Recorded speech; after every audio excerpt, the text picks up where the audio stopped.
Everybody,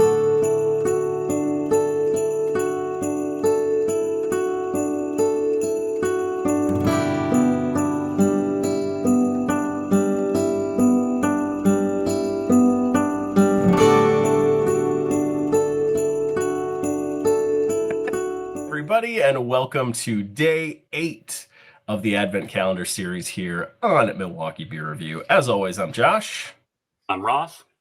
And we've got Mr. Lau from Eau Claire rocking the VolumeOne Advent Calendar, Beer Advent Calendar, and Tyler from Kenosha and Nosy Neighbor Brewing rocking through the Three Cellars Advent Calendar with myself and Ross tonight. So we're going to dive right into the day 8 beers in these two Advent Calendars. Mr. Lau, take it away. What's in your cute little paper bag? Let's find out. All I know is that it's a pint. And it is a brewing project. Ooh, and that's like IPA. One of your favorites, dude. That's one of your favorite beers, isn't it? It is one of my favorite from them. The double Gunpowder is my favorite. But right. This is just the original Gunpowder, which is an IPA brewed with citrus, centennial hops, gunpowder green tea, and orange peel. So this is kind of their flagship beer. This was like one of the first ones they really started doing, and it's kind of their main sort of flagship that they always have around tap at the brewery. So comes in at 6.8% alcohol, and yeah, let's give her a pour and let's give her a try. Brewing Projekt, I think everybody on this call knows, but it's local brewery here in Eau Claire, and they do all sorts of interesting kind of funky stuff, and it's made several appearances, I think, on your guys' channel, right? Good amount. Yes, very many. They had some fun barrel-aged beers. Do a bunch of weird, goofy smoothie stuff. They like to put lactose in their beers, which the last couple of years, you've done the 13 Days of Christmas from them, which was also 13 different Brewing Projekt beers. So and by the way, Tyler would say that's a Nosy Neighbor style beer right there. That's what he would say. All right, Josh is 2 for 2. He's just nailing it. All right, let's pour this guy out and we'll give her a taste, and we'll see what I can come up with here. If I remember correctly, I don't think it's a hazy, but it's got a little hazy to it, and kind of all their IPAs do. Well, I got chunks floating in here. That's the gunpowder. Lots and lots of chunks. Can you all see those? Yeah, I can see your floaties. I don't know if that's normal for this beer. It is. I've had it. Is it for the Gunpowder? Mm-hmm. Okay. Yeah, nice head. Not like super carbonated. I can't really tell if there's bubbles in there, but the floaties, the floaties sort of distract from that. The floaties are just like proteins and stuff left over from the brewing process, right? I mean, Tyler would know better than me, but yeah, I mean, I guess Tyler's that what it is. I don't know. I mean, it could be yeast. It could be protein. I'm not sure. I mean, it's hazy, so maybe the yeast was in suspension, and as it's sitting in the cooler, it settled. I don't know. Yeah, I don't know. I couldn't see it in your glass, so I'm just believing that there's floaties in there. Oh, you can see it if I kind of hold it right. Not really. I can see it. I can see it kind of floating right towards where the pint glass. Yeah. So, well, a lot of their beers sometimes have that because I don't know what it is, but I know some of the ones that we had the last couple of years on this Advent Calendar thing would be real bad. Ooh. Anyways, take her to the nose and see what she smells like. Oh, dear Lord. So I definitely get like an orange smell on it, and or a citrus kind of smell from, I don't know, maybe the hops in there. I don't know what green tea smells like, so I don't think I get any of the green tea. Tyler, what's a green tea going to do to this beer so that I don't make myself sound like a complete moron when I drink it?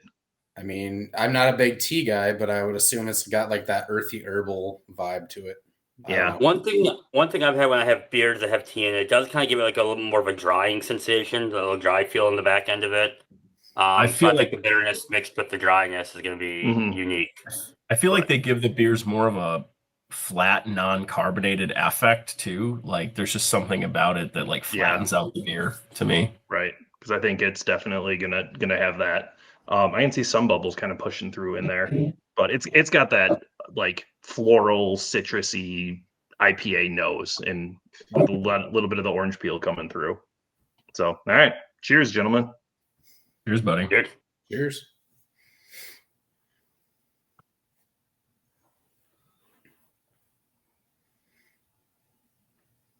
Yeah, it's smooth. It's hazy. It's just a really smooth beer.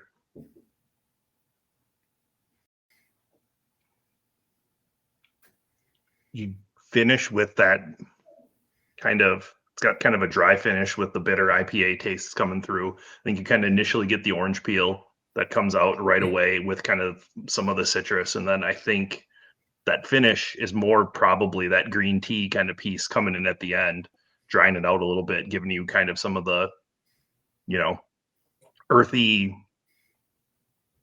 mixing with the bitter earthy maybe taste. Not like, I was going to say dirt, but that's not right. I mean, it doesn't taste like dirt, but I think you know what I kind of mean. Like in a good way. In a good way. Like you get kind of this. Let me try it again. See if I can describe this.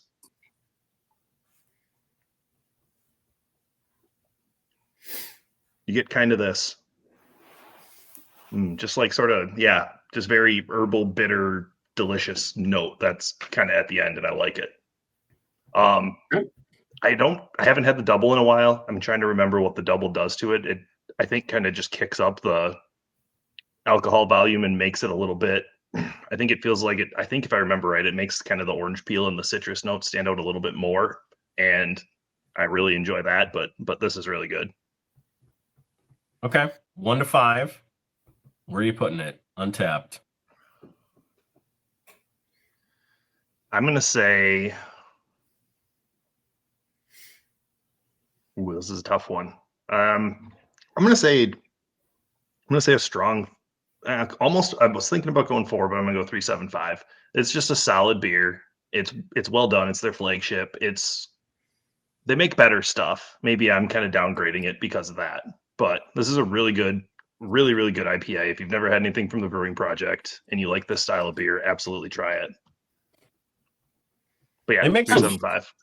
They make some really good milkshake IPAs too. I enjoy those from them. If that's your thing, they are quite delicious. I would say they're probably one of the few breweries I have found that rival Eagle Park in that category. They do some pretty good ones. Well, good. But yeah, they definitely got some fun stuff. It's definitely borderlining on a 4. I mean, but given what else I know that they have and other things that I've had from them, that's where I'm going to put it. Oh yeah, you finally got an IPA. Finally did. Were there 2 hops in there? Was it Citra Centennial and then tea and okay? Tea and orange peel. Citra and Centennial are very orangey kind of citrus. So it lines up perfect. Yeah. Yeah. It works out real well. All right. What do you 3 got? Good stuff. So to 3 Cellars on day 8, my paper bag is not as cool as yours, but we've got a bottle in here tonight. Oh, and it's Parish Brewing Company. It is the Reve Coffee Stout. So I assume Parish it's Rave, maybe? I don't know how you pronounce that. The Reve. accent is above the E. Is it Reve? I have no idea. I don't think so, because the accent's above the E, so I think it's like Rev. Rev? Yeah, like it seems like Rev makes sense. Like rev yourself up. Coffee stout. Where is Parish? Where is Louisiana? Parish? I was going to say Louisiana. Interesting. Louisiana. So I'm pretty sure Parish is relatively new to Wisconsin. I don't feel like I've seen it in a long time or seen it ever. I just recently started seeing it. Actually, up at Three Cellars. I remember starting to see a discount. I don't ever remember seeing it before. They're known for more of their IPAs. I'm excited for this because I like coffee stout. So So this says this silky smooth coffee stout is created with a carefully selected blend of specialty grade estate beans from Colombia and Java. Our friends and coffee gods at Rev have finished them. What? Whatever. Let's crack this thing open. Hard to read that. I'm super excited. When I pulled this out, I have not had a coffee beer in probably over a year. So I was actually really happy to pull that just because I haven't had it in a while. So hopefully it's good. Expecting it to pour fairly dark. And it does. I find it kind of fun that this is some brewery. I don't know. Sounds like maybe Ross has heard of, but I don't know if has anybody else heard of. I've heard of it. Yeah, very dark. I'm getting like almost no light through the glass on this thing. It is like pitch black. The head dissipates quickly, but it almost has a little bit of that barrel age head tinge where it's got that little like tan. Oh, yours is stuck around. But I just poured that from like probably 6 to 10 inches from my face, and I could smell it as I was pouring it. Just the coffee smacking you in the face. Well, let's get her on the nose and see what she smells like. Oh man! Wow, that's just coffee, black coffee, and it's a great coffee note too. Mm-hmm. It's a really good. You can tell ground coffee note. Sweetness, or is it just coffee? Coffee. Just coffee. That's pretty much just it. Black coffee. Mm. I mean, that is a walk into the coffee shop, fresh ground coffee nose. Like, bam. That sounds amazing. Yeah. Yeah, it's got that rich like coffee smell, but it's not like overly bitter. It's just that nice, really good. Mm-hmm. It smells like something you would drink in the morning and have a really good day. Yes. Well, let's drink it at night and have a really good night. Cheers, gentlemen. Cheers. Cheers. Cheers.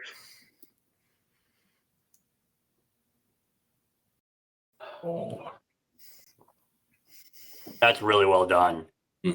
Sounds like good noises. It is. It's a great coffee taste. Like this is exactly how my black coffee would taste like, and it's shockingly smooth and like velvety in the back end.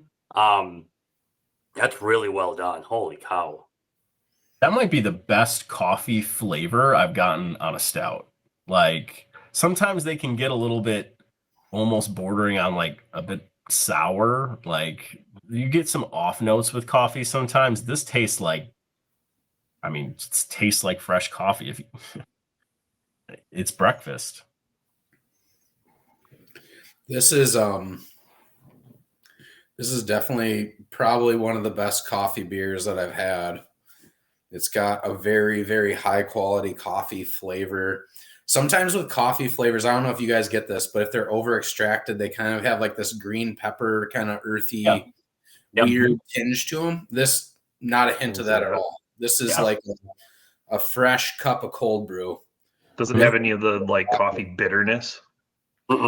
It's got a little bitterness on the back end, but it's not like it detracts, you know, it blends in real nice. I feel like sometimes with coffee beers, they like get overly bitter, and that's like the note you get from the coffee that comes through is just bitter. It finishes bitter, but like with a creaminess to it, like you put cream into a coffee and it like simmers. Like it's, I mean, there's not many other ways to describe this other than cold brew coffee with a little cream in it.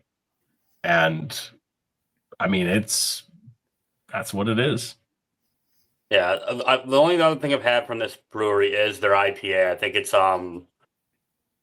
called Ghost in a Shell, something like that. I remember liking it. It's really good. It was tasty. This is damn good though. I think it, like you guys have already said, it's one of the best coffee beers I've ever had.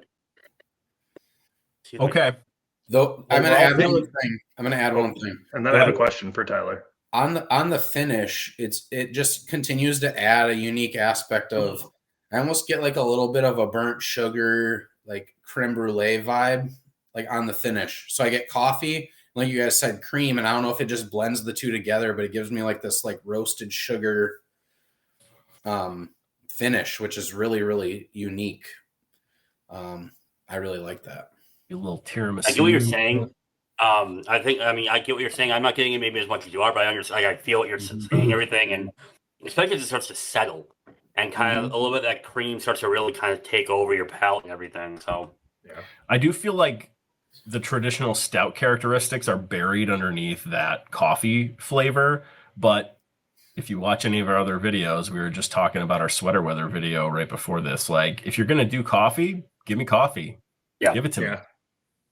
Oh yeah. So And how they do they? did. What's the process for brewing something like this, Tyler? Do you put in what do you put in to get the coffee flavor? Do you put in like beans, or do you put in extract? Do you put in legit just coffee?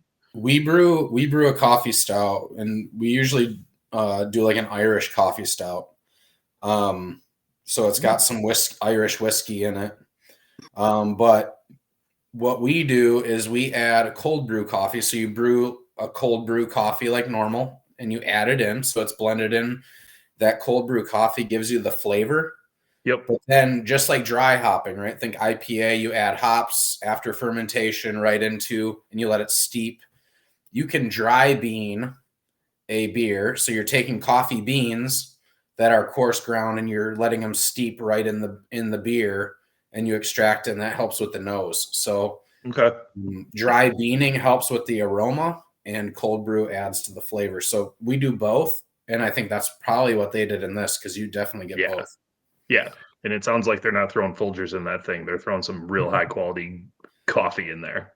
Yeah, and that's exactly what Tyler just described, is exactly what Third Space does with their Mystic Knot series every year when they release that coffee stout. Very cool. Super. All right.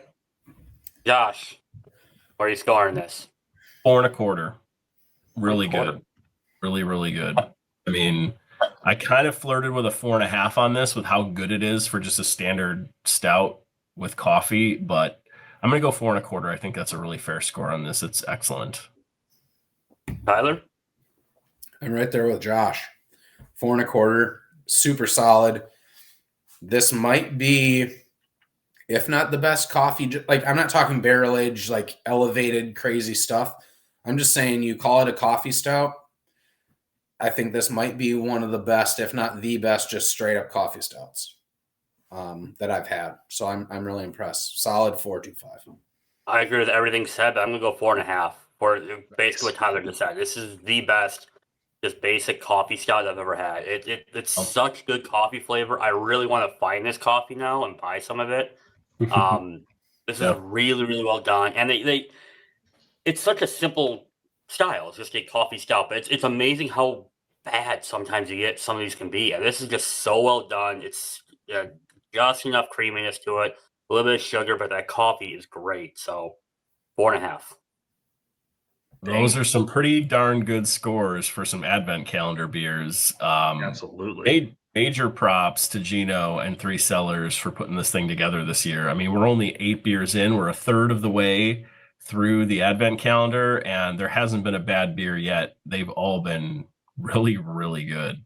So this has been fun. And what Mr. Lau keeps pulling out is all interesting and mostly pretty good stuff too. So it's been a good time. Well, day 8 in the books. We've got 16 beers to go as we work our way towards Christmas. So hopefully you're sticking with us and having some fun. Have you tried either of these 2 beers? Have you tried Gunpowder from the Brewing Projekt? Have you tried the Rev Coffee Stout from Parish Brewing? Both really good beers. So hopefully you have, and if not, go find them. Stick around, more where this came from, and we'll see all of you in the next one. Thanks, everyone. Light up.